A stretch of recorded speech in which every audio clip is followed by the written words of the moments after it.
মহান সৃষ্টিকর্তার নাম নিয়ে ইচ্ছে খুশিতে আমি মৌ আজকে আবারও চলে এলাম শুকনো কুলের শরবত নিয়ে।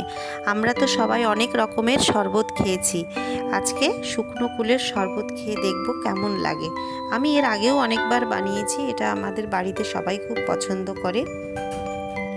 আচ্ছা, এর জন্য শুকনো কুল আমি সারা দিন ভিজিয়ে রেখেছিলাম, কিছু পরিমাণ ভালো করে ধুয়ে, একদম ভালোভাবে ধুয়ে জল সহকারে ভিজিয়ে রেখে দিয়েছিলাম। আর তার সাথে তো লাগবে একটু শুকনো লঙ্কা পুড়িয়ে রেখেছি, লেবু, বিট নুন আর পরিমাণ মতো চিনি।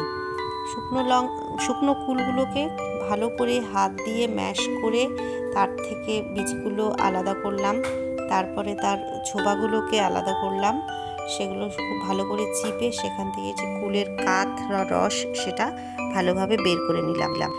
এরপরে স্বাদ মতো লবণ, বিট লবণ, চিনি আর শুকনো লঙ্কাটা দিয়ে খুব ভালো করে মেখে নিলাম, তার সাথে লেবুর রসটাও দিয়ে দিলাম। এরপরে ভালো করে সব মিশ্রণগুলো একসাথে খুব সুন্দর করে নাড়িয়ে নিলাম, একটু জল দিয়ে নাড়িয়ে নিলাম। তারপরে দুটোকে ভালো করে দুটো গ্লাসে আমি ছেঁকে নেব। আচ্ছা, আমার এর আগে কখনো বলা হয়নি, তোমরা সবাই একটু আমার চ্যানেলটাকে সাবস্ক্রাইব করো আর ভালো লাগলে লাইক করে দিও। হ্যাঁ,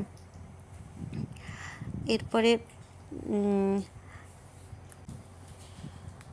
এই কাঠটাকে আমি ভালো করে ছাঁকনি দিয়ে আগে ছেঁকে নেব। ছেঁকে নিয়ে তারপরে এই যে গ্লাসে ঢালবো, ঢেলে পরিমাণ মতো জল, একটু জল টেস্ট করে যেন টক ভাবটা থাকে সেইভাবে জল মেশাবো, আর কিছু বরফ কুচিও দিয়ে দিলাম। ব্যাস, এতেই তৈরি হয়ে গেল কুলের শরবত। এবার ইচ্ছে মতো খাওয়া যাবে।